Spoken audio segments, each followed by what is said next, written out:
దేవుని నామమునకు మహిమ కలుగును గాక. దేవునికి స్తోత్రం. ఇంకా గట్టిగా చెప్పండి, హల్లెలూయా, హల్లెలూయా. ప్రభు అయిన యేసుక్రీస్తు నామములో కూడినందరికీ నా ప్రత్యేకమైన శుభవందనాలు తెలియజేస్తూ ఉన్నా. అందరికీ వందనాలండి. వందనాలు కనబడాలి, వినబడాలి. కనబడాలంటే చేతులు జోడించి నా వైపు చెప్పండి, వందనాలు. కొంచెం నవ్వుతూ చెప్పండి. బాగున్నారా? నేను గుర్తున్నాను, మర్చిపోయారు. ఏమన్నా మర్చిపోయి మాకు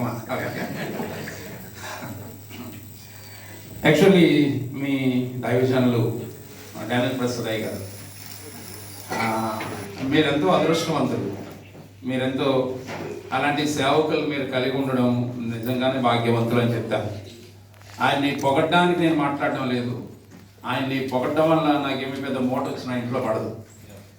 నిజంగా లాస్ట్ నైట్ ఈవెంట్ కొరకు వారు పడ్డ ప్రయాస నేను చూస్తే ఆ ఫోన్ కానీ పగిలిపోతే అనుకున్నాను. అలాగే వారు అందరినీ కోఆర్డినేట్ చేసి చాలా చక్కగా రాత్రి చాలా ఘనంగా దేవుడికి మహిమకరంగా దేవుడు కార్యం జరిగించాడు. మరి డానియల్ ప్రసాద్ గారు మా ప్రాంతం వచ్చినప్పుడు మా సంఘంలో మా క్రిస్మస్లో చక్కని వాక్యాన్ని అందించారు. యాక్చువల్లీ వారి బామ్మర్ది ప్రతాప్ గారు తెలుసా? Is my student. నా దగ్గర ఆయన ట్రైనింగ్ అయ్యారు కనుక తను దుబాయ్ దేశం వచ్చి ఇక్కడ వాక్యం చెప్పి పోస్టింగ్ పెట్టినప్పుడు నేను అనుకున్నాను, నా దగ్గర వాక్యం నేర్చుకున్న దైవజనుడు ఈ రోజున ఎంత ఉన్నతమైన స్థానంలోకి వెళ్ళాడని చాలా సంతోషించేవాడిని. ఆయన ప్రోత్సాహం కూడా నేను ఇక్కడికి రావడానికి మెయిన్ ఏంటంటే అయ్యారు మీరు ఖచ్చితంగా ఆ ప్రాంతం వెళ్ళాలి అని వారి ప్రోత్సాహాన్ని బట్టి, అలాగే సార్తో మాట్లాడినప్పుడు వారు కూడా ఎంతో ప్రేమతో నన్ను ఆహ్వానించారు. యాక్చువల్లీ వెరీ బిజీ షెడ్యూల్, ఎందుకంటే ఇప్పుడు ఉన్నటువంటి ఆంధ్రాలో క్రిస్మస్ హడావుడి ఉంది. అయినా మరి ఉండడం ఇది గొప్ప భాగ్యంగా ఎంచుకుంటూ ఈ యొక్క యూత్ క్రిస్మస్లో ఒక శ్రేష్టమైన విషయాన్ని నేను మాట్లాడుతాను. చాలా జాగ్రత్తగా మీరు మనసు పెట్టి ఆలోచించండి. అందరూ చాలా సీరియస్గా ఉన్నారు, కొంచెం నవ్వు పెట్టుకుంటారు. మన పండుగలో ఉన్నాం కనుక ఓకే, ఉపవాస పోవడం కాదు ఇది. ఓకే, యాక్చువల్లీ దేవుడు మానవుడిగా ఈ భూమి మీదకి రావడానికి ఒక బలమైన కారణం ఉంది. ఆ బలమైన కారణం ఏంటన్నది ఈరోజు నేను చెప్పబోయే ప్రసంగం. యూత్ అందరూ మ్యాక్సిమం ఇక్కడ యూత్ వాళ్ళు తక్కువ ఉన్నారు, అందరూ యాక్చువల్లీ స్త్రీలు అందరూ మిక్స్ అయి ఉన్నారు కనుక అటు ఇటు కూడా అందరికీ అవసరమైనటువంటి వర్తమానం మనం విందాం. దేవుడు మానవుడికి భూమి మీదకి ఎందుకు వచ్చారు అంటే, ఎవరైనా ఎక్కడికైనా వెళ్ళాలి అంటే కనుక ఒక పర్పస్ ఉంటుంది కదా, అంతేనండి. ఉద్దేశం లేకుండా ఎవరు ఎక్కడికి ప్రయాణించారు. దేవుడు ఎక్కడుంటాడో, దేవుని స్థానం ఏంటంటే పరలోకంలో వేల కోట్ల దేవతల మధ్యలో ఉండి పరిశుద్ధుడు పరిశుద్ధుడు పరిశుద్ధుడు అని పొగడబడ్డం అనేటువంటి ఆయన యొక్క స్థానం. అలాంటి స్థానాన్ని వదిలిపెట్టి భూమి మీదకి ఎందుకు వచ్చారు? రావడానికి గల ముఖ్య కారణం ఏంటంటే, యేసుక్రీస్తు వారి లోకానికి వచ్చి ఆయన శిష్యులకు అప్పగించినటువంటి ఒక అద్భుతమైన మాట ఏంటంటే, మీరు సర్వలోకమునకు వెళ్ళి సర్వ సృష్టికి సువార్తను ప్రకటించండి, నమ్మినవాడు రక్షించబడును, నమ్మని వారికి. ఇది మెయిన్ కాన్సెప్ట్. యాక్చువల్ ఆయన ఒక ట్రాక్ చూపించి వెళ్ళిపోయారు. శిష్యులారా, నా తర్వాత వచ్చి వారందరూ కూడా మీరు చేయవలసింది ఒకటే, సర్వలోకానికి వెళ్ళండి. మీరు ప్రకటించవలసింది ఏంటంటే స్వార్థ ప్రకటించండి. నమ్మితే రక్షించబడతారు, నమ్మకపోతే శిక్షించబడతారు. ఓకే, ఇది ఆయన వేసిన ట్రాక్. కానీ యేసు ప్రభు వారి ట్రాక్ని పక్కన పెట్టి మన వాళ్ళు కొత్తగా కొంత సొంత ట్రాక్ వేసుకున్నారు. ఏంటి సొంత ట్రాక్ అంటే, 7 వారాలు రండి, 3 వారాలు రండి, అద్భుతాలు జరిగితే స్వస్థత. ఇదే ట్రాక్ ఈ రోజు. ఐఎమ్ ఎక్స్ట్రీమ్లీ సారీ, ఎవరు విమర్శిస్తున్నాను కాదు. వాస్తవానికి ఏంటంటే యేసుక్రీస్తు వారిని ఎలా ప్రజెంట్ చేస్తున్నారు ఈ రోజున భారతదేశానికంటే ఇది చాలా విచారం. చెప్పవలసిన రీతిలో యేసుక్రీస్తు వారిని ప్రజెంట్ చేస్తే ఈ రోజున 100కి 90% క్రైస్తవులు ఉండాలి ఇండియాలో. కానీ చెప్పవలసిన రీతిలో ప్రజెంటేషన్ అనేది జరగట్లేదు. This the main problem. సరే విషయంలో కదా, దేవుడు మానవుడు ఈ భూమి మీదకి రావడానికి బలమైన కారణం. ఏ ఉద్దేశంతో ఆయన ఇక్కడికి వచ్చారు అంటే, ఆయన రూపంలో దేవుడు మానవులను ఆయన రూపంలో చేసుకున్నారు. రాత్రి అందరూ వచ్చారా? రాత్రి మీటింగ్కి రాని వారు ఎంతమంది చేతులెత్తండి. రాత్రి మీటింగ్కి రాని వారి చేతులెత్తండి please. Raise your hands please. Okay, కొంతమంది రాలేకపోయారు. దేవుడు తన రూపంలో తన పోలికలో మానవులను చేసుకున్నాడు. అలాంటి మానవులు దేవుని నుండి వేరై వాడు ఎక్కడికి వెళ్ళిపోతున్నారంటే ఘోరమైన నరకం. మనుషులు వెళ్ళే చోట్ల 2. మనిషి మరణించిన తర్వాత వెళ్ళవలసిన చోట్ల 2 ఉన్నాయి. వెళితే పరలోకమన్నా వెళ్ళాలి, లేదా నరకానికైనా వెళ్ళాలి. నువ్వు పరలోకం వెళ్ళావు అంటే నరకములో ఉండవు, నువ్వు నరకానికి వెళ్ళావంటే పరలోకంలో ఉండవు. అయితే మ్యాటర్ ఏంటంటే, ఎవరు కోరుకున్నా మరణించిన తర్వాత ఎక్కడికి వెళ్ళాలని కోరుకుంటారు ఎవరైనా? పరలోకం పోవాలనే కోరుకుంటారు కదా. అయితే వినండి, మానవాళికి పరలోకం గురించి మంచి అవగాహన ఉన్నది. పరలోకం గురించి చెప్పంటే మనం చాలా విషయాలు చెప్పేస్తాం. పరలోకంలో దేవుడు ఉంటాడు, తర్వాత ఆనందం ఉంటుంది, సంతోషం ఉంటుంది, దేవదూతలు ఉంటారు. ఈ నో దట్ వెరీ వెల్, అందరికి మన బాగా తెలుసు కదా. అట్ ద సేమ్ టైం పరలోకం వెళ్తే నో ప్రాబ్లం. పొరపాటున కానీ నరకానికి వెళితే నరకం ఎలా ఉంటుంది అన్న విషయాన్ని ఈ రోజున ప్రతి మానవుడు తెలుసుకున్న తర్వాతే మరణించాలి. ఎందుకంటే ఒక స్కాలర్ ఆయన రాసినటువంటి పుస్తకాల్లో ఎంత అద్భుతంగా రాస్తారంటే, పుట్టిన ప్రతి మనుషుడు మరణించక ముందు పరలోకం గురించి తెలుసుకున్నా పర్లేదు, తెలుసుకోకపోయినా పర్లేదు, కానీ నరకం గురించి తెలుసుకోకుండా మాత్రం మరణించకూడదు అంటాడు. ఈ స్టేట్మెంట్ మీకు అర్థమైందా?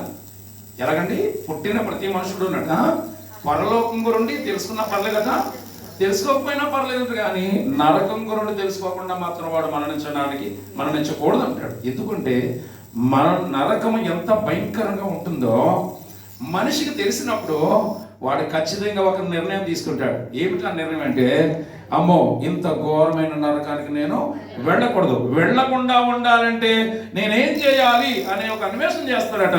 ఆ అన్వేషణలో దొరుకుతాడు ఎవరంటే ప్రభు అయిన యేసయ్య. దేవుడికి మహిమ కలుగునుగా. అందుచేత ఈ రోజున ఎవరినైనా అడగండి, పరలోకం ఎలా ఉంటుందంటే అందరూ గబగబా చెప్పేస్తారు కదా. కానీ అట్ ద సేమ్ టైం నరకం ఎలా ఉంటుందో చెప్పంటే ఏం చెప్తారు? నరకం అంటే ఏమంటారు చెప్పడం? మన వాళ్ళు అగ్నిగుండం ఉంటుంది, కాలిపోతుంటాం, పండ్లు పడపడా కూర్చుంటాం. ఇది కదా నరకం అంటే. ఇది అనుకున్నారా? అది కాదు నరకం అంటే. ఈ రోజు నేను మీకు నరకం అంటే ఏంటో చూపించబోతున్నా. Hello hello, very good. దేవునికి అందరూ కరెక్ట్ అయిపోయాయి. ఏంటంటే అందరికీ పరలోకం గురించి మంచి అవగాహన ఉన్నది, కానీ పొరపాటు నరకానికి వెళ్తే ఎలా ఉంటుంది? నరకం అంటే మన ఆలోచన ఏంటంటే అగ్నిగుండం, కాలిపోవడం, పండ్లు పడబడా కొరగడం, ఇది అనుకుంటారు కదా. ఇది కాదు. నరకం యొక్క అస్తలైన శిస్తలైన స్వరూపం ఏంటి రాజు మీకు చూపిస్తాయి. ఎందుకంటే ఈ నరకం అనేది దేవుణ్ణి భూలోకానికి దింపింది. దేవుడు భూలోకానికి దింపింది ఎవరంటే ఈ నరకమే. ఇది ఎంత ఘోరమైందంటే యాక్చువల్లీ నరకం అనేది మన కొరకు చేయబడలే, మానవుల కొరకు చేయబడలా. మరి మనుషులు ఎందుకు వెళ్తున్నారు అక్కడికి అంటే దీని వెనక చాలా హిస్టారికల్ మ్యాటర్స్ ఉంది, చాలా విషయాలు ఉన్నాయి. అయితే ఈరోజు ఒక సింపుల్గా మాట చెప్తాను. ఏంటంటే ఈ నరకం యొక్క నిజస్వరూపం ఏంటో, ఎలా ఉంటుంది, ఎంత ఉంటుంది, నరకంలో పడిన తర్వాత ఎలా ఉంటుంది. యవనస్తులారా, బైబిల్ చెప్తుంది ఏమనంటే, యవనుడా నీ యవన కాలంలో నీ మనస్సును తోసినట్లుగా జీవించు. నువ్వు ఎలా జీవించాలనుకున్నా అలా బ్రతికాయి, కానీ వీటన్నిటిని బట్టి ఒక రోజు నువ్వు ఎక్కడ నిలబడబోతున్నావు? తీర్పులో నిలబడబోతున్నావు. అప్పుడు నువ్వు కౌంటింగ్ ఇవ్వాలి, అక్కడ లెక్క చెప్పాలి. ఎందుకంటే మనము జీవించిన జీవితాన్ని బట్టి మనం పరలోకం వెళ్తామా నరకం వెళ్తామా అన్నది ఈ భూమి మీద మనం నిర్ణయించుకోవాల్సి వస్తుంది. పరలోకం వెళ్తే నో ప్రాబ్లం బ్రదర్, పొరపాటును కానీ నరకానికి వెళితే పరిస్థితి ఎలా ఉంటుందో ఖచ్చితంగా భూమి మీద ఉండగానే నువ్వు తెలుసుకోవాలి. అందుకే జాగ్రత్తగా వినండి. ఈరోజు ఈ యొక్క నరకం యొక్క పరిస్థితి ఏంటో, దేవుడు ఎందుకు మానవుడిగా భూమి మీదకి రావాల్సి వచ్చిందో ఈ విషయాలు మనం కొన్ని నేర్చుకుందాం. ఓకేనా? Are you ready? Very good. మీరందరూ వాక్యాన్ని ప్రేమించే మంచి సంఘం ఈ సంఘం. మీ సంఘం గురించి విన్నాను, మా బ్రదర్ బాగా చాలా చక్కగా చెప్పుకుంటూ వచ్చారు. మరి డానియల్ ప్రసాద్ గారు ఇక్కడ నుండి రాత్రి ఎంత దూరం అండి, నేను అసలు ఊహించలేదు. అంత దూరం మహానుభావుడు ఎలా ప్రయాణం చేస్తున్నారు, ఎలా వెళ్తున్నారు ఏంటో. కానీ నేనేం ఉండవండి, నా ప్రయాణం ఎలా ఉంటాయంటే నాకు డ్రైవర్ ఉన్నాడు. అమలాపురంలో ఉంటాను, ఇటు హైదరాబాద్, ఇటు శ్రీకాకుళం నేనే డ్రైవ్ చేసుకుంటూ వెళ్ళిపోతాను. నాకు 2 కాళ్ళు సరిగ్గా పనిచేయి, తెలుసు కదా. 2 కాళ్ళు నాకు పనిచేయి. ఒక కాళ్ళు నా పోలియో 20% పనిచేస్తుంది, 2వ కాలు యాక్సిడెంట్ అయ్యి మోకాల పైన ఒక రాడ్ ఉంది, మోకాల కింద 2 రాడ్స్ ఉన్నాయి. మోకాలు చెప్పి 2గా విరిగిపోతే జాయింట్ చేసి వైర్తో కట్టారు. ఇప్పటికి కూడా రాడ్స్ ఉన్నాయి కాళ్ళలో. ఇలాగే నేను అంటే యాక్సిడెంట్ అయినప్పుడు నాతో ఉన్నటువంటి సేవకులు ఆశ్చర్యపోతున్నారు. ఇప్పుడు అన్న మీరైనా ఇలా తిరిగేది. దేవుడు కేవలం తన ఉచితమైన కృపను బట్టి దేవుడు నన్ను నిలబెట్టుకుంటున్నాడు, నన్ను నడిపించుకుంటూ ఉన్నాడు. ఇది ఎంతకాలం ఎలా సాగుతుందో తెలియదు, కానీ చివరిగా దేవుడు ఆయన పరిచర్య కొరకు నన్ను బ్రతికించుకున్నాడు. ఆయన పరిచర్యలోనే దేవుని దగ్గరికి వెళ్ళిపోతాను. దేవునికి మహిమ కలుగుతుంది. రైట్, వినండి. అయితే విషయం ఏంటంటే నువ్వు ఏదో రోజు మరణిస్తావు. మరణించక ముందు నువ్వు తెలుసుకోవాల్సిన వాస్తవం ఏంటంటే నువ్వు వెళ్ళే చోట ఎక్కడికి వెళ్తావు, పరలోకానిక నరకానిక. పరలోకం వెళ్తే నో ప్రాబ్లం బ్రదర్, పొరపాటు నరకానికి వెళ్తే ఎలా ఉంటుందో మీ కళ్ళ ముందు పెడతాను. ఎందుకంటే దీని గురించి మనం ఎందుకు తెలుసుకోవాలి చెప్పనా? ఒక మనుషుడు ఎవరిని ఇలా వినండి, 2 మార్గాలు ఉన్నాయి. ఇలాగొక దారి ఉంది, ఇలాగొక దారి ఉంది. ఈ దారి గుండా వెళితే సేఫ్గా టౌన్లోకి వెళ్ళిపోతావు. ఈ దారి గుండా వెళితే భయంకరమైనటువంటి లోయలో పడతావు. ఈ విషయం నాకు తెలుసు కదా. ఒక మనుషుడు సేఫ్గా వెళుతున్నటువంటి దారిలో చాలా స్పీడ్గా వెళ్ళిపోతున్నాడు అనుకోండి, అతను ఆఫ్ చేసి వరే ఆగు ఏంటంత స్పీడ్గా వెళ్తున్నావు, నువ్వు సేఫ్గా టౌన్లోకి వెళ్ళిపోతావు అని చెప్పవలసిన అవసరం ఏమైనా ఉందా? లేదు కదా. అదే మనుషుడు చాలా స్పీడ్గా వెళ్తున్నాడు, లోయ ఉన్నదన్న సంగతి వాడికి తెలియదు, నాకు తెలుసు. ఆ వెళుతున్న వాడిని నేను ఏం చేయాలి చెప్పాలి? ఖచ్చితంగా నాకు ఎన్ని పనులను పక్కన పెట్టుకోండి, అర్జెంట్గా అభ్యసరి ఎంత స్పీడ్గా వెళ్తాడు, దాంట్లో పడతావరా అని చెప్పాలా లేదా? తెలుసుంటే కూడా చెప్పలేదు అనుకోండి, వాడు వెళ్ళి దాంట్లో పడ్డాడు అనుకోండి, దాంట్లో సగభాగం నాది అవుతుంది. అందుచేత ఈ రోజు మనుషులందరూ కూడా ప్రయాణం చేస్తున్నారు. అయితే వెళ్ళుచున్న మీరు ఎక్కడికి వెళ్తున్నారు? పరలోకం వెళ్ళాలన్నదే మహాదేవుడు భూమి మీదకి వచ్చి, ఎందుకంటే ఈ ఘోరమైన నరకం నుండి తప్పించి ఆ పరలోకంలో కూర్చోబెట్టాలన్న ఉద్దేశంతోనే దేవుడు భూమి మీదకి వచ్చాడు. పరలోకం వెళ్తే పర్లేదు, కానీ నరకానికి వెళ్తే ఎలా ఉంటుందో కొన్ని విషయాలు చెప్తారు. నరకం అనే ఈ మాట ఉంది చూసారా, ఎంత ఉంటుందంటే మన వాళ్ళు చిన్న అగ్నిగుణం అనుకుంటారు. అగ్నిగుణం కాదు. మీరు సముద్రాన్ని చూసారా? సముద్రం చూసారా? సముద్రం యొక్క ఒడ్డున నిలబడి చూస్తే మీ కనుచూపు మీద ఎంత లెక్క చూసినా ఏం కనిపిస్తుంది? వాటర్, నీళ్ళు కనిపిస్తుంది కదా. ఇటు చూసినా అంతా నీళ్ళే కదా. సేమ్ టు సేమ్ నరకము యొక్క ఒడ్డున నిలబడి చూస్తే మీ కనుచూపు మీద ఎంత లెక్క చూస్తారో అంత లెక్క అది ఒక అగ్ని కడలి, అగ్ని సముద్రం. అక్కడ వినండి, కనుచూపు మీద ఎంత లెక్క చూసినా ఏం కనిపిస్తుంది చెప్పండి? సముద్రములో నీళ్ళు ఎలా కనిపిస్తాయో నరకములో కూడా అగ్ని మన చూపు అందనంత దూరం కూడా ఏం కనిపిస్తుంది అంటే భయంకరమైన అగ్నిగుండం. ఇది సముద్రము కంటే పెద్దగా ఉంటుంది. అయితే ఆ సముద్రం అంత ఉన్నటువంటి అగ్నిగుండంలో అగ్ని ఎలాగుంటుంది? మనం వెలుగు గురించి మాట్లాడుకున్నాం కదా. వెలుగులు 2 types of fire is there, 2 రకాల వెలుగులు ఉంటాయి. అయితే వినండి, ఈ నరకం అనేది సముద్రం కంటే పెద్దగా ఉంటుంది. ఆ దాంట్లో అగ్ని ఎలా ఉంటుందంటే, బైబిల్లో అగ్ని కీలలు అనే మాట విన్నారా? ప్రతిదానికి చదవద్దు, అవసరం వచ్చినప్పుడు చదివిస్తాను. అగ్ని కీలలు ఉంటుంది చూసారా? ఈ నరకములో సముద్రమంతా ఉన్నటువంటి అగ్నిగుండం, ఈ నరకములో అగ్ని సైలెంట్గా ఉండదండి. ర్యాష్ ఫైర్ అంటారు. అంటే అది ఏం చేస్తుందంటే ఇలా లేచి పడుతూ అగ్ని కీలలతో నింపబడి ఉంటుంది. అది చూడడానికే చాలా భయంకరంగా ఉంటుంది. 2 రకాల అగ్ని. ఇప్పుడు కొవ్వొత్తి వెలిగించాం, అది ఏం చేస్తుంది? Silent fire. అది నెమ్మదిగా వెలుగుతూ వెలుతురిస్తుంది, ఏ హాని చేయదు. కానీ ర్యాష్ ఫైర్ ఉంటుంది. అది ఎవరంటే మీకు అర్థం అవడం కోసం, ఎండాకాలంలో ఒక తాటేకిల్లు అంటుకుంది అనుకోండి, అదే టైంలో భయంకరమైన గాలి వీస్తుంది అనుకోండి, ఎలా ఉంటుంది అక్కడ? ఎవరైనా ఉండగలరా? అసలు ఉండలేం కదా. దాని చుట్టుపక్కల ఎవరు? అలాగే సముద్రం అంతా ఉన్నటువంటి అగ్నిగుండంలో అగ్ని ఎలా ఉంటుందంటే సైలెంట్గా ఉండదు, కానీ ఏదో భయంకరమైనటువంటి అగ్ని కీలలతో నింపబడి ఉంటుంది. దాంట్లో పడతాడు మనుషుడు. ఏ మనుషుడు అంటే అందరూ కాసమా. ఎవరు పడతారు దాంట్లో? పాపములో పుట్టి పాపంలోనే పెరిగి పాపంలోనే తన కాలాన్ని ముగిస్తే వారు వెళ్ళే చోటే ఈ ఘోరమైన నరకం. అక్కడికి వెళ్ళిన తర్వాత వినండి ఎంత ఘోరంగా ఉంటుందంటే, మనుషుడు అగ్నిగుండంలో పడగానే జరిగే 4 విషయాలు ఉన్నాయి, 4 points.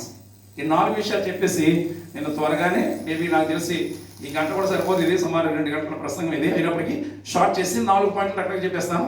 జాగ్రత్తగా మీరు మనసు పెట్టి ఆలోచించండి. హలో, ఎందుకు నాకు అనిపిస్తుంది ఈ కూల్ వాతావరణాన్ని బట్టి ఆల్రెడీ కొంతమంది మధ్యాకాశం దాటి 3వ ఆకాశం దగ్గరలో ఉన్నట్టు ఉన్నారు. ఇంకా వెళ్ళకూడదమ్మా, యేసుప్రభువు వారు రావాలి, బోరోదాల పడాలి. అలా ఉన్నారా? గడిగ లేరుయా.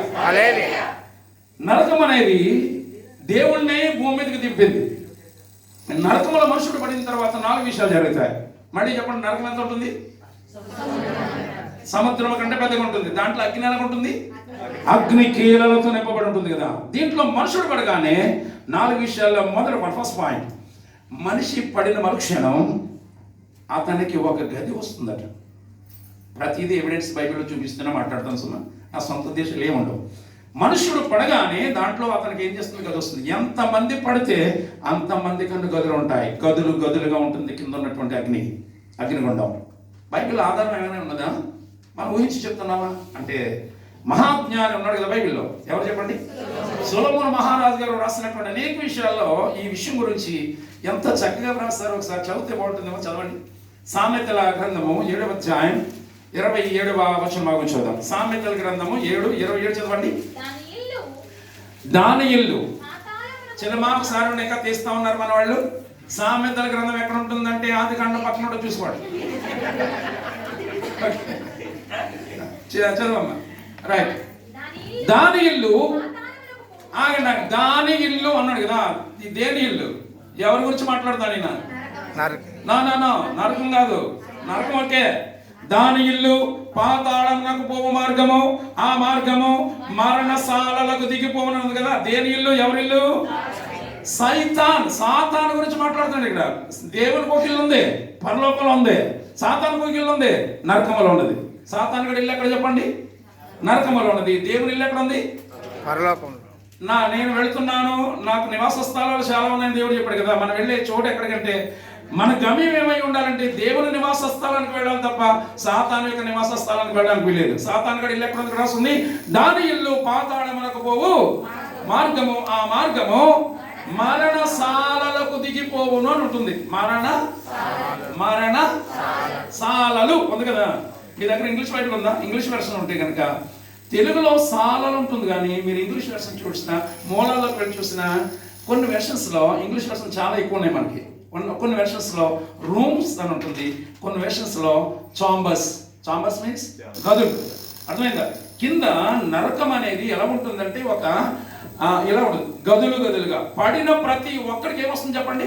ఒక గది వస్తుంది. ఒక్కొక్కడు ఒక్కొక్క గదిలో ఉండాలి. ఎలాగా? కాలిపోతూ పండ్లు పడబడా కొరకడం ఒక ఎత్తు అయితే, ఆ గదిలో నువ్వు ఒక్కడవే ఈ బాధను అనుభవిస్తూ ఈ బాధను కాలిపోతూ ఉండాలి. అంటే దీని అర్థం ఏంటంటే నరకములో పడిన వాడు గదిలో పడతాడు, ఆ బాధను వాడు ఒక్కడే అనుభవిస్తూ ఉంటాడు.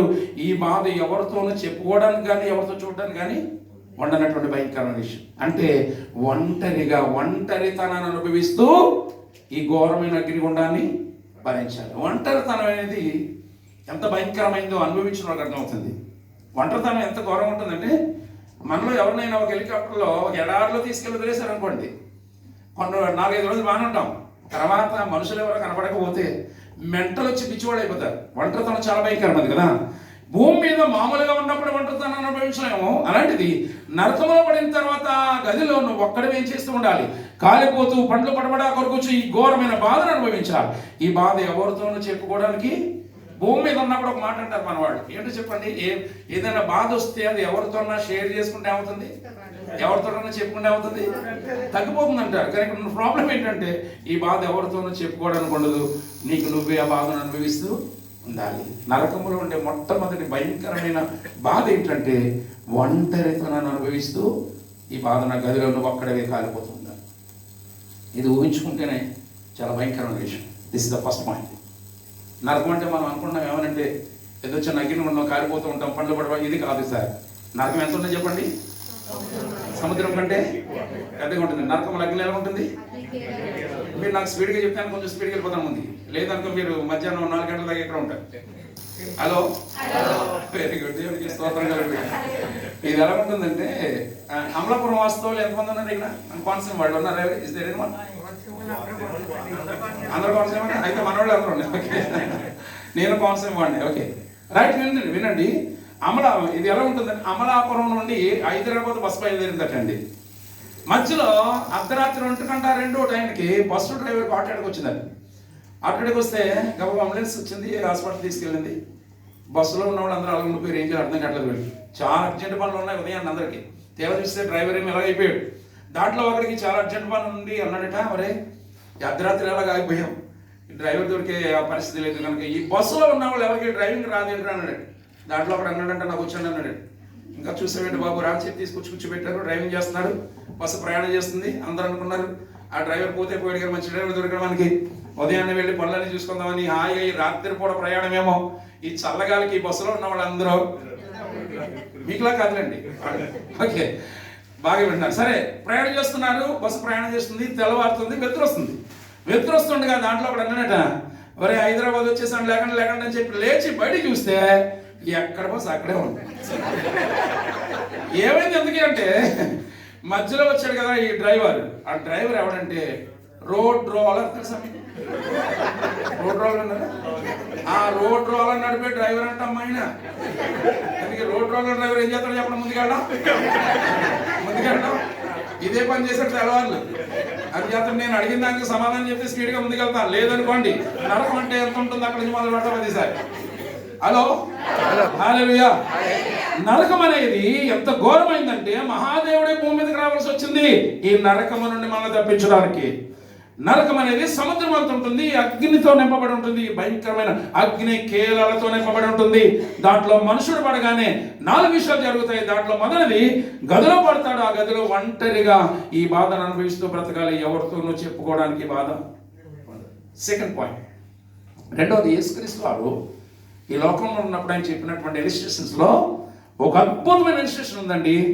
రెండో బాధ. మొదటి బాగా పాయింట్లు గుర్తుపెట్టుకోండి. నరకంలో పడగానే ఉండే మొట్టమొదటి భయంకరమైన బాధ ఏం చెప్పండి? ఒంటరితనాన్ని అనుభవిస్తూ బాధను అనుభవిస్తారు. సెకండ్ పాయింట్ ఏంటంటే భయంకరమైన దాహం. ఈ దాహం ఎలాంటిదంటే భూమి మీద మనము అనుభవించే దాహం లాంటిది కాదు. యేసుక్రీస్తు వారు చెప్పినటువంటి ఇలిస్ట్రేషన్లో 2 వ్యక్తులు ఉంటారు. ఒకటి పేరు చెప్పగానే ఆటోమేటిక్గా 2 కూడా పేరు మన నోటంటే వచ్చేస్తుంది. నేను ఇంకా చెప్పండి చెప్తాను. లాజరు, ధనవంతుడు కదా. వీళ్ళ స్టోరీ గురించి ఎంత అద్భుతంగా ఉంటుందంటే ఉపమానం. ఆయన అంటాడు 2 కూడా చనిపోయారు. ముందు లాజరు చనిపోయాడు. చనిపోయి ఎక్కడికి వెళ్ళాడు చెప్పండి? అబ్రాహాము అనుకుంటూ వెళ్ళాడు. అది విశ్రాంతికి వెళ్ళిన ప్రదేశానికి వెళ్ళాడు. అట్ ద సేమ్ టైం ధనవంతుడు కూడా, అక్కడ ఉన్న మాట ధనవంతుడు కూడా అంటే అర్థం ఏంటి? ధనవంతుడైనా పోవాలని. ఓకే, ధనవంతుడు కూడా చనిపోయి ఎక్కడికి వెళ్ళాడు? పాతాళములో అగ్ని జ్వాలల మధ్య అని ఉంటుంది మాట. పాతాళములో అగ్ని జ్వాలల మధ్య బాధపడుచుండని ఉంటుంది బైబిల్లో. అయితే వినండి, ఇక్కడ ధనవంతుడు వెళ్ళిన చోటులో అతని రిక్వైర్మెంట్ చూడండి. ఏమడిగాడు చెప్పండి? నాకు ఏసీ లేదు ఇక్కడ, భోజనం లేదు ఇక్కడ, బిర్యానీ లేదు ఇక్కడ, ఫ్రెండ్స్ లేరు ఇక్కడ. ఇదా ఏమన్నాడు తెలుసా? చూడండి, ఈ దాహం వేసిన వాళ్ళు ఎన్ని నీళ్ళు అడుగుతారు చెప్పండి? మనకు దాహం వేస్తే గ్లాస్ నీళ్ళు, మగ్గు నీళ్ళు అడుగుతాం అంతేనా? కాదు, కానీ ఇతను ఎన్ని నీళ్ళు అడిగాడు చెప్పండి? నాకు రాస్తుంది ఒక చుక్క అంటే ఏ వేలు? అక్కడే మీరు పొరపాటు, చిటికిన వేలు ఉండదు బైబిల్లో. వేలు కొన అంటే వేలు ముంచితే ఎన్ని నీళ్ళు వస్తాయి? Is waiting drop of water. నీటి పొట్టు కొరకు ఎంత ఆశ్రద్ధ ఎదురు చూస్తున్నాడు చూడండి. అతని రిక్వైర్మెంట్ ఏంటంటే నాకు అది కావాలి, ఇది కావాలి, ఏం అడగట్లేదు. కానీ అయ్యా నాకు కావాల్సింది ఏంటంటే ఈ ఘోరమైన బాధను నేను భరించలేకపోతున్నాను, దయచేసి లాజరు పంపించిన నాలుక మీద ఒక నీటి పొట్టు వేయమని అడిగాడు కదా. నరకములో ఉండే భయంకరమైన రెండో బాధ ఏంటంటే భయంకరమైన దాహం. ఈ దాహం భూమి మీద ఉన్న దాహం అలాంటిది కాదు. ఈ దాహానికి నాలుక ఎలా ఉంటుందో కొంచెం చెప్తాను మీకు. మనకి పల్లెటూళ్ళలో ఏంటి కదా ఊరకుక్కలు ఉంటాయి కదా. ఊరకుక్కలు ఎండాకాలంలో నీళ్ళు ఎక్కడ దొరకలేదు ఏం చేస్తావే? ఎప్పుడైనా సీన్ చూసారు మీరు? నాలుకంతా బయటికి పెట్టి కూర్చుంటూ పరిగెడుతుంటారు నీళ్ళు కోసం. చూసుంటారు మీరు? సేమ్ నరకంలో పడిన వాని యొక్క నాలుక ఎలా ఉంటుందంటే ఎంత నాలుక ఉందో అంత నాలుక బయటకు వచ్చేస్తుందంట. ఆ నాలుక చూడడానికి ఎండాకాలంలో కోతలు కోసేసిన తర్వాత పొలంలో నేల ఎలా ఉంటుంది? బీట పెట్టలు తీసుకుంటుంది కదా. నరకంలో పడిన వాని యొక్క నాలుక కూడా నెరలు తీసి ఎండిపోయి దాని మీద ఒక నీటి పొట్టు పడితే ఎంత బాగుండును అన్నంత కొండంత ఆశతో ఎదురు చూస్తూ ఉంటాడు. ఈ ఘోరమైన బాధ ఇంకా ఎప్పుడు మన జీవిత కాలంలో అసలు భూమి మీద ఉన్నప్పుడు ఎండాకాలంలో కొంచెం దూరం నడిస్తే చాలు.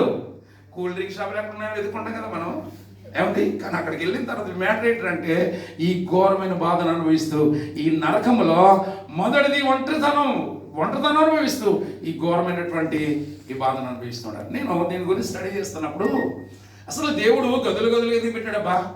అందరిని ఇలా గుట్లో పడిస్తాడు బాగుండదు కదా అని నేను అనుకుంటే, దేవుడు నాకు ఇచ్చిన సలహా ఏంటంటే అందరినేనట ఇలాగ అందరినీ ఒకరినొకరు చూసుకుంటూ మాట్లాడుకుంటూ ఇలాగ గుట్లో పడిస్తానట. కొన్నాళ్ళకి ఈ కాలిపోయే బాధ అంతా అలవాటు అయిపోయి ఆడవాళ్ళందరూ డోకరా గ్రూపులు పెడతారంటే, మగవాళ్ళందరూ కలిసి ప్యాకెట్ మొదలు పెడతారంట. అది దేవుడు ఏం చేసినాడంటే ఒకరు కూడా సంబంధం లేకుండా ఒక్కొక్కరిని గదిలో పెట్టాడేమో అనుకుంటాను నేను దీని గురించి అన్నాడు.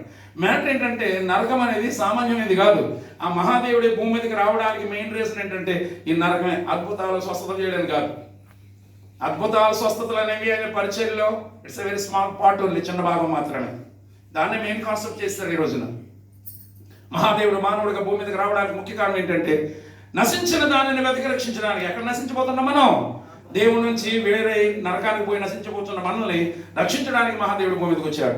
దేని నుండి రక్షించడానికి? రక్షకుడు ఉదయించిన వాడే కదా.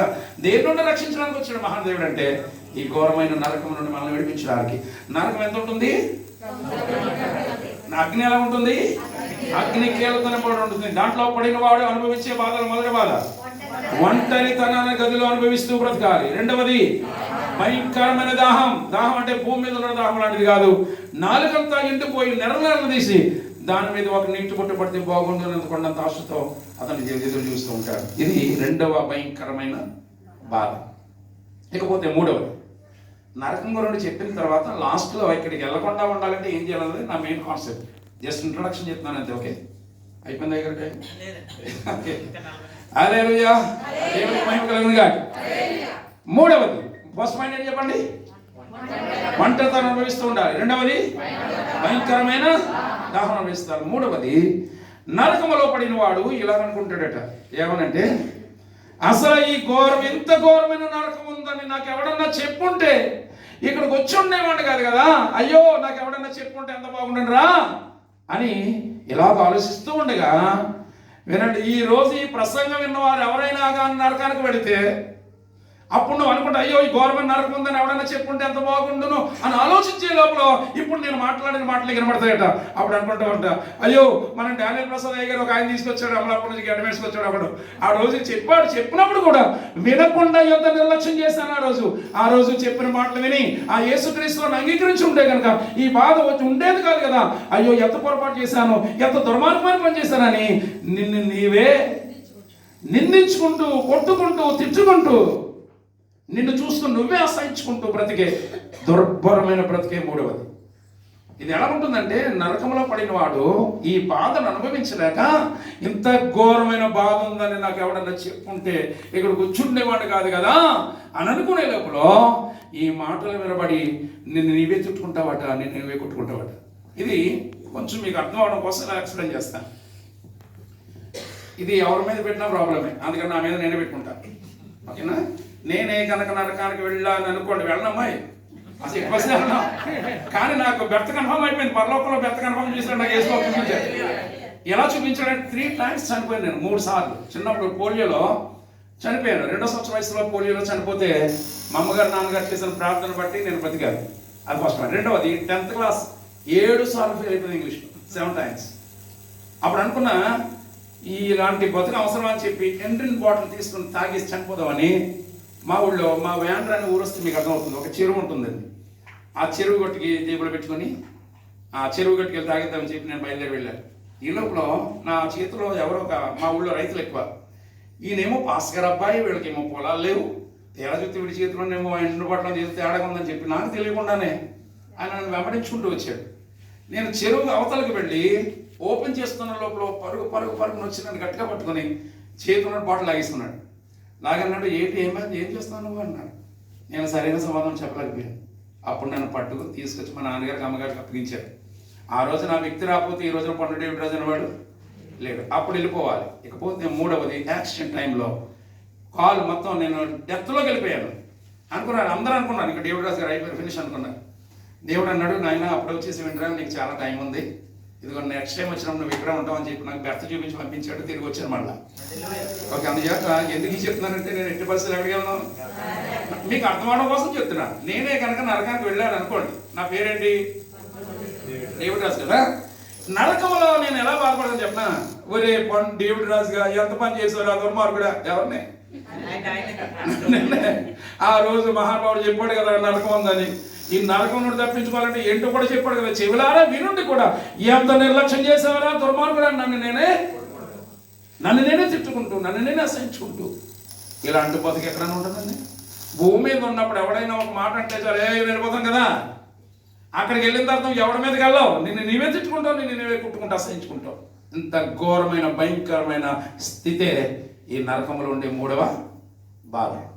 మొదటిది నరకం ఎంత ఉంటుంది, ఎలా ఉంటుంది, అగ్ని కేల్కొనివ్వబడుతుంది. దాంట్లో పడిన తర్వాత 4 విషయాలు. మొదటిది ఒంటరితనం, రెండవది భయంకరమైన, మూడవది నిన్ను నీవే తిట్టుకుంటూ కొట్టుకుంటూ అసహించుకుంటూ బ్రతికే దుర్భరమైన బ్రతికే ఈ ఘోరమైన నరకం. ఇకపోతే నాలుగవది ఈ కాలిపోయే బాధను అనుభవించలేక వీడు అనుకుంటాడంట కొన్నాళ్ళకి, అయ్యో నా కర్మకాల దీంట్లో పడ్డాను, అయితే దీనిలో నుండి నాకు ఎప్పుడు విముక్తి, ఈ బాధ నుండి నేను ఎప్పుడు బయటకు వస్తానా అని ఆలోచిస్తే అతనికి దొరికిన ఏకైక సమాధానం ఏంటంటే నరకములో ఒకసారి పడినవాడు ఇక ఎన్నటికి there is no ending time and there is no starting time. ఒకసారి నువ్వు దాంట్లో పడిన తర్వాత ఇక ఎన్నటికీ దాంట్లో నుంచి బయటకు వచ్చే అవకాశమే లేదు. యుగాలు ఇంగ్లీష్లో ఇటర్నిటీ, నిత్యత్వం, దాంట్లో కాల్పుది ఈ బాధ అనుభవిస్తూ బ్రతకాలి. ఇది ఎలా ఉంటుందంటే, ఒకవేళ దేవుడు కానీ సిస్టమ్ పెట్టుంటే, ఏ సిస్టమ్? నరకములో పడిన వాడు 1000 సంవత్సరాలు ఉండి బయటకు వచ్చేసి అనే సిస్టమ్ పెట్టాడు అనుకోండి. విన్నారా? నరకములో పడిన వాడు 1000 సంవత్సరాలు ఉండి బయటకు వచ్చేసి అనే సిస్టమ్ పెట్టాడు అనుకోండి. ఈ 1000 సంవత్సరాల తర్వాత కాలం కొరకు ఈ 1000 సంవత్సరాలు ఎలాగో గడిపేస్తాడంటే బాధతో. కానీ ఇక్కడ ఉన్న సిస్టమ్ ఏంటి? ఒకవేళ దేవుడు నరకములో పడిన వాడు 1,000,000 సంవత్సరాలు ఉండి బయటకు వచ్చే అనే సిస్టమ్ పెట్టాడు అనుకోండి. ఈ 1,000,000 సంవత్సరాల తర్వాత కాలం కొరకు ఈ 1,000,000 సంవత్సరాలు ఈ బాధను ఎలాగోలాగనా. కానీ ఇక్కడ ఉన్న ప్రాబ్లం ఏంటి? 1,000,000 కాదు, 100 కోట్లు కాదు, 1,00,000 కోట్లు కాదు, అసలు ఎన్నటికి దానిలో నుండి బయటకు వచ్చే అవకాశం ఎప్పటికీ లేదు అనేది ఊహించుకుంటేనే కాలిపోయే బాధ కంటే ఏ బాధ ఎక్కువైపోద్ది? దీనిలో నుండి నాకు ఎప్పటికీ విముక్తి లేదనేది ఊహించుకుంటేనే మానసికంగా కృంగిపోతూ బాధపడతాడు. శారీరకంగా ఎప్పటికి బయటకు వచ్చే అవకాశం దాంట్లోనే. ఇంతకంటే ఎందుకు మానవుడిగా భూమి మీదకి దేవుడు రావాల్సి వచ్చిందంటే, వినండి, ఈ ఘోరమైన నరకములో నువ్వు పడిన తర్వాత యుగాలకి ఎప్పటికీ బయటకు వచ్చే అవకాశం లేదు. కాలిపోయే బాధ కంటే మానసికంగా నువ్వు ఏ బాధ అనుభవిస్తావు అంటే, అయ్యో ఎప్పుడు నాకు దేని నుండి విముక్తి అని ఆలోచన చేసినప్పుడు ఇంక ఎప్పటికీ లేదు నాయన అనే ఆలోచిస్తేనే మానసికంగాను శారీరకంగాను కూడా ఈ ఘోరమైన బాధను నరకములో పడిన వారు అనుభవించారు. నరకం అంటే ఏదో చిన్న విషయం అనుకుంటున్నాం. అగ్ని కూడా కాలిపోవడం, పండపడడం ఇది కాదు సార్. నరకం అనేది ఎంత భయంకరమైందంటే, ఎంత ఘోరమైన నరకాన్ని దేవుడు ఎందుకు తయారు చేశాడు? మన కోసమా? మనుషుల కోసమా? మన కొరకు తయారు చేయబడినప్పుడు మనం ఎందుకు వెళ్తాం అక్కడికి? ఎందుకు వెళ్తున్నావు? కొంచెం చెప్తాను వినండి. ఇది ఎవరి కొరకు దేవుడు ఈ నరకాన్ని తయారు చేశారు అంటే, దేవుని మీద తిరుగుబాటు చేసిన దేవదూతలు. మానవ ప్రపంచాన్ని దేవుడు కలుగు చేయకముందు మరొక ప్రపంచం ఉన్నది. ఏంటది? అదే దేవదూతల ప్రపంచం. దేవదూతలు దేవుని మీద తిరుగుబాటు, ఈ స్టోరీ అంతా మీకు తెలిసిన విషయమే కదా. దేవుని మీద తిరుగుబాటు చేసినట్టు లూసిఫర్. ఈ దేవదూతలు దేవుని మీద తిరుగుబాటు చేసినప్పుడు వారి కొరకు దేవుడు ఏం చేశాడు చెప్పండి? ఈ ఘోరమైనటువంటి అగ్ని గుండాన్ని తయారు చేశాడు. మరి వాళ్ళ కొరకు తయారు చేస్తున్నాం, మనం ఎందుకు వెళ్తున్నాం? మనం ఎందుకు వెళ్తున్నాం అంటే, యాక్చువల్లీ మనల్ని దేవుడు ఎలా చేసుకున్నాడంటే, ఆయన రూపంలో, ఆయన పోలికలో ఆయనతో దేవుడు చేసుకున్నాడు. ఎక్కడ రాత్రి మనం చదువుకున్న రాత్రి చెప్పుకున్నాం కదంటే, దేవుడు ఏదైనా తోటలో ఆదామని దేవుడు కలుగు చేసిన తర్వాత మానవుడు దేవుడు కలిసి జీవించిన కాలం ఎంత కాలం చెప్పండి? 100 years 100 సంవత్సరాలు దేవుడు మానవుడితో కలిసి జీవించాడు. 100 సంవత్సరాల తర్వాత ఎవడు వచ్చాడు? సాతాను వచ్చాడు. వచ్చిన సాతాను ముందు ఎవరి దగ్గరికి వచ్చాడు మనం చెప్పుకున్నాం కదా, ఆదాము దగ్గరికి వచ్చాడు. అయితే అప్పుడు దాకా 100 సంవత్సరాల దేవుని ప్రేమను, దేవుని సహవాసాన్ని, దేవుని సన్నిధిని ఏం చేశారు? వీళ్ళు నిర్లక్ష్యం చేసి ఎవరిని ఆహ్వానించారు? సాతాను ఎప్పుడైతే ఆహ్వానించారు అంటే, దేవుడు వీరికి ఇచ్చిన అధికారం. వినండి, మొదటి మానవుడైన ఆదాము గారు దేవునికి కుమారుడు. కొడుకా, ఇదంతా నీ కొరకే చేశాను నాయనా, దీన్ని అనుభవించు, ఏలుబాటు చేయి, దీన్ని లోపరుచుకొని దేవుడు తన కుమారుడు చేతిలో పెట్టాడు. కానీ అదంతా పట్టుకొచ్చి ఎవరి చేతిలో పెట్టాడు? ఇతను సాతాను చేతిలో పెట్టాడు. అసలు ఈ లోకరాజ్యాలు ఎవరు అంటే దేవుడివి, కానీ ఇవన్నీ దేవుడు ఇవ్వలేదు, సాతానికి ఎవరు ఇచ్చాడు? దేవుని కుమారుడైనటువంటి ఆదాము ఏం చేశాడు చెప్పండి? సాతానికి తాకట్టు పెట్టేశాడు అనమాట. అందుకే నా రాజ్యాలు అన్నాడు వాడు, కానీ వాడు డూప్లికేట్ కాడు, ఒరిజినల్ దేవుడే. సరే, విషయం ఏంటంటే, అలాగా మనము ఎప్పుడైతే దేవుడి నుండి సాతాను యొక్క ఒడిలోకి వెళ్ళిపోయామో, సాతాను కూడా ఇల్లు ఎక్కడ? చదువుకున్నాం కదా, ఎక్కడ? పాతాళము, నరకములు. అక్కడికి మనం వెళ్ళిపోతున్నాం. యాక్చువల్గా మనం వెళ్ళవలసిన చోటు, మన తండ్రి ఉండే చోటు ఏంటంటే పరలోకం. పరలోకానికి బదులుగా మనం ఎక్కడ పోతున్నాం అంటే, సాతాను చేత పట్టబడ్డాం కనుక ఆడ ఉన్నటువంటి చోటు నరకానికి వెళ్ళిపోతున్నాం. నరకానికి వెళ్ళిపోతున్నటువంటి మనల్ని దేవుడు చూస్తూ ఊరుకోలేదు. ఎక్కడో ఓపెన్ మీటింగ్లో చెప్తున్నాను నేను, అవుట్డోర్ మీటింగ్స్లో మన ఆంధ్రలో సభలో మాట్లాడుతుంటే చాలా మంది క్రౌడ్ ఉన్నారు, వింటున్నారు. దాంట్లో ఒకడు అన్నాడు కదా, మేము నరకానికి పోతే ఆయనకి ఎందుకంటే బాధ అన్నాడు. ఏమన్నాడు అంటే, ఎగతాడు చేస్తూ, మేము నరకానికి పోతే ఆయనకి ఎందుకు బాధ అన్నాడు. ఆయనకి ఎందుకు బాధ అంటే, నాయన ఆయనకి ఎందుకు బాధ అంటే, అసలు నీ రూపం ఎవరిది? ఆయన రూపంలో, ఆయన పోలికలో నీవు నరకానికి పోతుంటే, ఆయన రూపం నరకానికి వెళ్తుంటే ఆయనకు కాకపోతే ఇంకెవరికంటే బాధ? అందుకే మహాదేవుడు మానవుడిగా ఎందుకు వచ్చారంటే ఆయన రూపంలో ఉన్న మనం ఎక్కడికి వెళ్ళకూడదని, నరకానికి వెళ్ళకూడదని, నరకంలోనే మనం విడిపించడానికి మహాదేవుడు మానవుడిగా భూమి మీదకి రావాల్సి వచ్చింది. వచ్చినటువంటి ఆయన ఎందుకు వచ్చారు అంటే, వినండి, ఇక్కడి నుంచి మీరు జాగ్రత్తగా వినాలి. వచ్చిన ఆయన ఏదో పశువుల సాల్లో పుట్టారు, ఇవన్నీ క్రిస్మస్ అనగానే పశువుల స్టార్ నక్షత్రాలు వాటి గురించి అద్భుతమైనటువంటి హిస్టారికల్ మ్యాటర్ చెప్పగలను. అది మనం ఇంకెంతకాలం అండి పశువుల సార్లు వదిలిపెడదాం, కొంచెం లోపలికి వెళ్దాం. సరే, విషయం ఏంటంటే యేసుక్రీస్తు వారు ఈ లోకానికి వచ్చింది మెయిన్ ఎందుకోసం అంటే మరణించడానికే వచ్చారు. మిమ్మల్ని కూర్చొని అడుగుదాం అనుకుంటున్నాను, అడగనా? సరైన సమాధానం చెప్తే మీకు అద్భుతం గిఫ్ట్ కూడా ఇస్తాను. ఓకే, ప్రశ్న ఏంటంటే యేసుక్రీస్తు వారు ఈ లోకంలో పుట్టగానే పుట్టాడన్న మొట్టమొదటి వార్త, ఫస్ట్ న్యూస్ ఎవరికి వెళ్ళింది చెప్పండి? గొర్రెల కాపర్లకు. అంతేనా? ఇంకెవరైనా? ఏమండి, మీరు కష్టం లేదు, మీరు చెప్పడం కష్టం, నేనే చెప్తాను. యేసుక్రీస్తు వారు పుట్టారన్న మొట్టమొదటి వార్త మ్యాక్సిమం అని అనుకుంటాం గొర్రెల కాపర్లకు, లేకపోతే నక్షత్రం, లేకపోతే జ్ఞానులు, ఇవన్నీ కాదు. అసలు ఫస్ట్ న్యూస్ ఎవరికి వెళ్ళిందంటే గొర్రెలకు వెళ్ళింది. ఎవరికి? ఎలా ఇది గొర్రెలు గడవ ఏంటో జస్ట్ చెప్తాను, కొంచెం బ్యాక్గ్రౌండ్లోకి వెళ్తే ఆయన పుట్టాడన్న మొట్టమొదటి వార్త వెళ్ళింది మనుషులకు కాదు, గొర్రెలకే. ఎందుకో మొదటి మానవుడైన ఆదాము గారు పాపం చేసినాడు కదా. పాపము చేయకముందు దేవునితో 100 సంవత్సరాలు అన్నాడు. 100 సంవత్సరాల తర్వాత ఏం చేసిన? పాపం చేశాడు. పాపమునకు విరుగుడుగా దేవుడు ఏదైనా తోటలో చేసిన మొట్టమొదటి పని అడిగి చెప్పండి. వాళ్ళ పాపములను వాడి పాపం నుంచి విడిపించడం కోసం ఒక గొర్రె పిల్లను వధించి దాని యొక్క చర్మమును తీసి వాళ్ళకి అప్పించడం. ఇదంతా చరిత్ర వాస్తవం కదా. ఇప్పుడు వినండి, పాపం చేసింది ఎవరు ఇక్కడ? మానవుడు. ఆ పాపం కొరకు బలైపోయింది ఎవరు? గొర్రె పిల్ల. అక్కడి నుంచి స్టార్ట్ అయింది. మీరు ధర్మశాస్త్రం అంతా జాగ్రత్తగా చదవండి. ఎవడు పాపం చేసినా ఏం చేయాలి? బలర్పించాలి కదా. ధర్మశాస్త్రం యొక్క ధర్మం ఏంటంటే పాపము నుండి విడుదల పొందాలంటే ఏం చేయాలి? రక్తము చిందించబడాలి. అది ఎక్కడ స్టార్ట్ అయింది? మధ్యలో వచ్చింది కాదు.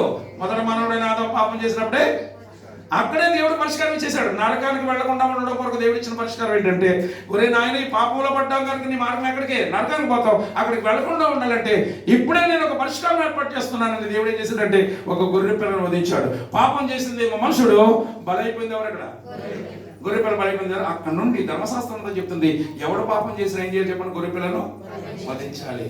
చేస్తున్నదేమో మనుషులు పాపం చేస్తున్నారు, బలైపోతున్నదేమో ఎవరు బలైపోతున్నారు? గొర్రె పిల్లలు బలైపోతున్నారు. ఇప్పుడు యేసుక్రీస్తు వారి లోకానికి పుట్టినప్పుడు యేసయ్యకు ముందు ఆయన మార్గం సరళం చేయడానికి ఒక మహానుభావుడు వచ్చాడు.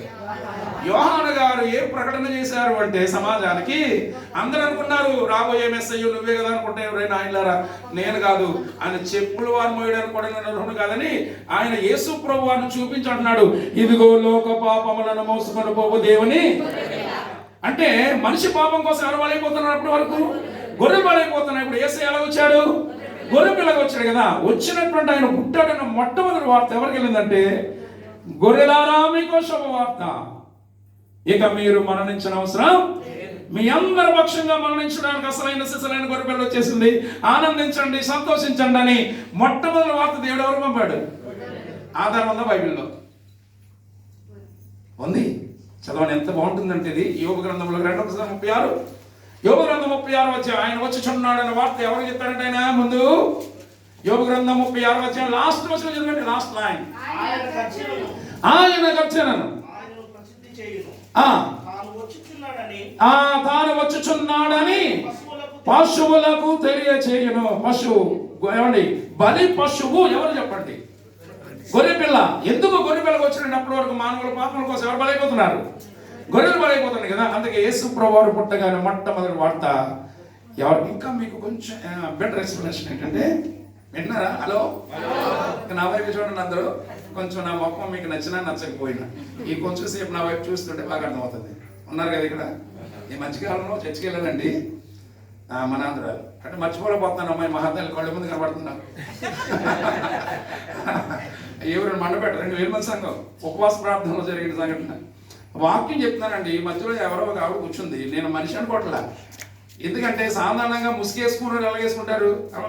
సర్దకండి, మిమ్మల్ని ఏమంటలేదు. మనం సాధారణ ముసుగేసుకున్నారు, మొహం కనపడేలాగా అందంగా ఎలాగేసుకుంటారు. కింద కూర్చొని ముందు కంట ముసుగు అన్నేస్తారండి. కింద కూర్చుని ముందు కంట ముసుకే తెలవడం చూడడానికి మూట బట్టల మూటనే అనుకుంటున్నాను. మధ్యలో మూట అనుకున్నాను. ప్రసంగం చెప్తాను కానీ మనసు అంతా మూట మీద వెళ్ళిపోతున్నాను. ఇంక ఉండబట్ట అడిగేసారు భాస్కర్ మధ్యలో మూట ఏంటంటే అన్నాను. అనగానే భాస్కర్ వచ్చి మైక్ ఇచ్చుకుని, అమ్మ అప్పుడే మొదలెట్టేసావా ఏంటి నిద్ర? అప్పుడే ఇంకా ప్రసంగం స్టార్ట్ చేయకుండా నిద్ర మొదలు పెట్టమని తిట్టుకోడారు భాస్కర్. ఎప్పుడైతే తిట్టారో ముసుగెలా తీసిందండి. మొహం కనబడింది, బాబు మనిషి అనుకున్నా. ముసుగు తీసి అంత భాస్కర్ని ఇంతమందిలో నేను ఎంత మాట్లాడతాను, నా డ్రమ్ములోకి ఇచ్చి అంటుంది. డ్రమ్ములోకి ఇచ్చి నాకు అర్థం కాదు. భాస్కర్ డ్రమ్ అంటుంది ఏంటన్నాను, చర్చిలో డ్రమ్ము వచ్చిందని. ఒక విషయం ఏంటంటే రాత్రి పాపం ఇంటికి వచ్చినప్పటికి 3 అయిపోయిందండి. అవును కదండి, మీరు అంత మిమ్మల్ని నిజంగా అభినందించాలి. నేను ఒక్కడనే చప్పలు కొట్టి బాగుంది, మీకు మీరు కొట్టుకోండి గట్టిగా. ఎంత గొప్పవారండి మీరు. నిజంగా రాత్రి అంతా కష్టపడి ఇంత ప్రయాణం చేసి మళ్ళీ ఉదయాన్నే వచ్చి మీ ప్రతిఫలం దేవుడు పరలోకం ఉంచుతాడు. దేవుడు చేస్తాడు. ఇంకా నిద్ర వస్తే హ్యాపీగా నిద్రపోండి, ఏం పర్లేదు. కానీ నేను చెప్పినట్టు నిద్రపోవాలి. చూస్తూ నిద్రపోండి, నాకే కూడా ఉండదు. మీరు వింటున్నారు చెప్పుకుని వెళ్ళిపోతాను. గడికి చెప్పండి హల్లెలూయా. మహాదేవుడు మానవుడై భూమి మీదకి రావడానికి గల మెయిన్ రీజన్ ఏంటంటే ఈ ఘోరమైన నరకం నుండి మానవులను విడిపించడం కోసం వచ్చారు. ఈ రోజు ఇలాంటి ప్రసంగాలు ఉన్నాయండి గారు, ఉన్నాయా? ఎందుకు మహాదేవుడు భూమి మీదకి వచ్చాడు అంటే నీకు అద్భుతాలు చేయడానికి, స్వస్థత చేయడానికి, శుచిక్రియలు చేయడానికి, కళ్ళు వచ్చాడు. ఏదైనా రాత్రి ఆర్ఎంపీ డాక్టర్ చేసుకో. ఈ రోజున జనాలకు ఎలాగైపోయాడంటే చేయడం చెప్పండి సుమా, అద్భుతాలు చేయగలడు ఆయన. నేను ప్రసంగాలు చేస్తున్నాను, అద్భుతాలు జరిగిపోయిన సంఘాల్లో అలాగే ఎప్పుడు బోటెట్టుకోలే. ఈ రోజున అద్భుతం జరిగిందంటే వెంటనే బోటెక్కేలా అయ్యారు కదా. కాదు, ఎవరు హెచ్చించబడాలి? యాక్చువల్లీ సూట్ కూడా వేసుకున్నాను ప్రసంగాలు. నేను ఎప్పుడు నేను మామూలుగా వెళ్ళిపోతానంటే లేదు, ఖచ్చితంగా సూట్ పట్టుకెళ్ళాలన్నారు. అందుకే సూట్ పట్టుకుని చేసుకున్నాను. మీరు కదా మా శిష్యుడు. హల్లెలూయా. ఈరోజు అంతా సెలబ్రిటీ, అంతా సెలబ్రిటీస్ అయిపోయారు. వాళ్ళు ఇక్కడికి రావాలంటే సెలబ్రిటీ అయ్యి ఉండాలి. ఆంధ్ర నుండి ఇక్కడికి ఎవరైనా రావాలంటే సేవకుడు సెలబ్రిటీ అయ్యి ఉండాలి కదా. సూటు బూట్ వేసుకుని ఆ పక్కన ఇద్దరు ఈ పక్కన ఇద్దరు బౌన్స్ వేసుకొస్తే ఇంకా ఆడికి అంత ఆడిపించిన వాడు లేడు. తీరా చెప్పేది ఏంటంటే సోలుగా పడుతుంది. I'm extremely sorry. హలో, ఎలా పెట్టారు మొక్కలు? హల్లెలూయా. వినండి, విషయం ఏంటంటే మహాదేవుడు మానవుడై భూమి మీదకి రావడానికి గల మెయిన్ రీజన్ అంటే నరకం నుండి. సరే, విషయం ఏంటంటే యేసయ్య పుట్టాడని మొట్టమొదటి వార్త ఎవరికి వెళ్ళి చెప్పండి. కొంచెం ఎక్స్ప్లెనేషన్ ఏంటంటే, ఉదాహరణకి ఒక వ్యక్తికి ఉరిశిక్ష విధించబడింది అనుకోండి, విన్నారా? ఉదయాన్నే ఉరి తీస్తారు అనగా ఈ రాత్రి రాష్ట్రపతి ఉరిశిక్షను ఏం చేశాడంటే రద్దు చేశాడు. ఆ రద్దు అయిందన్న వార్త ముందు అర్జెంట్గా ఎవరికి వెళ్ళిపోవాలి? ఫస్ట్ అసలు జైలు. ఈ వార్త వినగానే భూమి మీద అతనికంటే ఎక్కువ ఆనందించుకుని ఎవడో ఉండడు. ఎవరికి వెళ్ళిపోతే? ఎవడైతే ఉరి తీయబడుతున్నాడో వాడికి వెళితే వాడు ఆనందించినట్టుగా భూమి మీద ఎవడు. మధ్యలో ఎంతమందికి తెలిసినా దానివల్ల ప్రయోజనం ఓహో అనుకుంటారు తప్ప ఆనందం వాడికి. అది చూడండి, భూమి మీద మానవుల కొరకు బలైపోతున్నది ఎవరు? గొర్రెలు బలైపోతున్నాయి. ఇప్పుడు ఆయన పుట్టగానే వార్త మొట్టమొదటి అద్భుతమైన న్యూస్ ఎవరికంటే బలైపోతున్న గొర్రెలారా, పశువులకు చెప్తాడంట ముందు ఆయన. పశువులారా, మీకు శుభవార్త ఏంటంటే పాపం చేస్తున్నదేమో మానవులైతే మీరు బలైపోతున్నారు కదా, ఇక మీరు బలమైన అవసరం లేదు, మీ అందరి పక్షంగా బలైపోవడానికి అసలైన సిసరైన గొర్రె పిల్ల వచ్చేసిందని మొట్టమొదటి వార్త ఎవరికి వెళ్ళి చెప్పండి? గొర్రెలకు వెళ్ళింది. దేవునికి మహిమ కలుగును గాక. ఆయన ఎందుకు వచ్చారు అంటే మన కొరకు బలైపోవడానికి. అలా బలైతే తప్ప మన పాపము నుంచి మనం ఏం చేయలేము, విడుదల పొందలేం. కనుక ఆయన బలి పశువులుగా భూమి మీదకి రావాల్సి వచ్చింది. వినండి, ఒక్క యాగం గురించి చెప్పేసి కూడా చేసుకుందాం. ఆ యాగం ఏంటంటే, మా నాన్నగారు మహాపండితుడు. ఆయన నిలబడ్డాడు అంటే 300 శ్లోకాలు చదువుతాడు, అర్థాలు చెప్తాడు. ఆయన అంత అద్భుతమైన విషయాలు ఆయన గ్రంథాలు నేను చదివినటువంటి మహా 84 సంవత్సరాలు ఇప్పటికే నిలబడ్డాడంటే నాకులాగే మాట్లాడతాడు ఆయన. సరే, విషయం ఏంటంటే నా ఇంట్లో నేను ప్రతిదీ కూడా ఎవడో చెప్తే విన్నది కాదు సుమా, నేను స్వయంగా చదివి మాట్లాడుతున్న విషయాలు చెప్తున్నాను. మనకున్నటువంటి భారతదేశంలో మనుషుడు పాపము నుంచి విడుదల పొంది పరలోకం పోవాలంటే కనుక ఏం చేయాలన్న విషయం మీద ఒక అద్భుతమైనటువంటి ఒక యాగం ఉందండి. ఆ యాగం 7 రకాల యాగాలు చేశారు భారతదేశంలో. అయితే ఈ యాగం గురించి నేను చదువుతున్నాను. మీరు మేబీ ఆయన గురించి వినే ఉంటారండి, పండిట్ సిహెచ్ ఫ్రాన్సిస్ గారు. మీరు విన్నారు లేదు నాకు తెలియదు, కానీ మా నాన్నగారు మహాసభలు పెడితే ఆయన మాకు స్పీకరు. ఆయన ఒక పుస్తకం రాస్తాడు, క్రీస్తు కృష్ణుడు తారతమ్యం అనే బుక్ రాస్తే దాని మీద కేసేశారు. ఆ కేసు మీద ఎక్కడికి దాకా వెళ్ళిపోయిందంటే ఇది సుప్రీంకోర్టు దాకా వెళ్ళిపోతే సుప్రీంకోర్టులో నిలబడి మరి గెలిచి వచ్చాడు మహానుభావుడు ఆయన. కృష్ణుడు క్రీస్తు తారతమ్యం రాసిన మ్యాటర్ మీద కేసు వేస్తే జడ్జి ఏం స్టేట్మెంట్ ఇచ్చాడు, ఇతను రాసిన దాంట్లో తప్పేం కనపడలేదు, కొట్టుపడిచేది దాన్ని. అలాంటి ఆయన మాకు స్పీకర్గా వచ్చేవాడు. ఆయన రాసిన ఒక పుస్తకం ఉంటుంది, ఆ పుస్తకం పేరు యజ్ఞం అనే బుక్ ఉంటుంది. ఆ బుక్లో 7 రకాల యాగాలు ఉన్నాయి. 7 రకాల యాగాలలో గోమేధము, రాజసూయము, అశ్వమేధము, పురుషమేధము, ఇలాంటి వాజపేయము, ఇలాంటి 7 రకాల యాగాలు. వాజపేయ మాట విన్నారా? వాజపేయ మాట వినలేదండి, వినలేదు. మాకు వెళ్దాన్నారంటే ఖచ్చితంగా జైల్లో పెట్టించాం మిమ్మల్ని. మన మాజీ ప్రధానమంత్రి గారు మహానుభావుడు వాజపేయి అనగా దూడ, ఆ పేరు యాగం పేరు అని పెట్టుకున్నాడు. అలాగే మనకున్న 7 యాగాలలో ఒక యాగం పేరు ఏంటంటే అజామేధము. చెప్పండి, విన్నారు ఎప్పుడైనా? అజామేధము అనే పదం ఉంది కదా. అసలు అజానగా పుట్టిక లేనిది అని అర్థం వస్తుంది. సంస్కృతిలో జా అనగా పుట్టినది. చెప్పండి, జా అంటే పుట్టినది. సరోజ ఎవరున్నారు ఇక్కడ? సరోజ అంటే సరస్సు నుండి పుట్టినది. జా అనే పదానికి పుట్టినది అని అర్థం. ఇప్పుడు పుట్టిక లేనిది అని అర్థం యాగం పేరు. అజా కొన్ని పదాలకి ఆచేర్చామనుకోండి ఏమవుతుంది? రివర్స్ అయిపోతుంది.